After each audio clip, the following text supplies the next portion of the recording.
ganito kalaki ang itsura ng 500 milyong piso na ninakaw ng mga korap na politiko.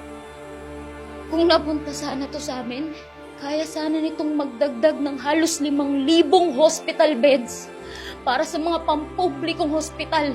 Kaya sana nitong mag-provide ng daang-daang teknolohiya, pasilidad, at espesyalista. Dahil alam nyo na hindi namin kayang magpagamot sa ibang bansa. Habang kayo, general check-up sa Singapore pa? Sa US pa? Hindi ko piniling magkasakit. Pero bakit sobrang parusa ang magkasakit sa bansang to? Yung sakit ko, pwede sanang malunasan. Kung meron lang sanang gamot at maayos na paggamutan.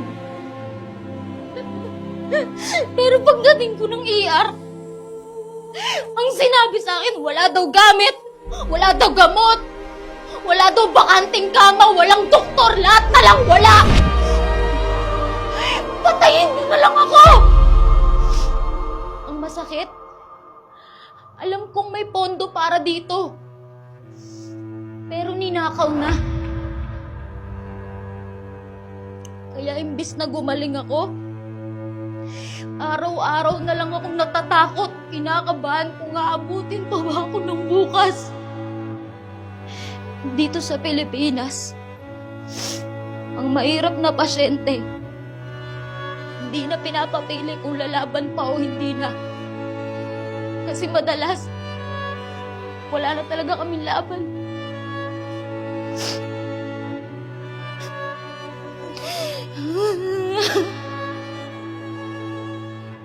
Hindi na tama na ang kalusugan naming mahihirap ang sinasakripisyo para sa bulsa ng mga iilan. Hindi lang pera ninakaw niyo sa amin, pati yung karapatan naming mabuhay. Marami sanang matutulungan at mabibigyan ng pag-asa tong pera na to.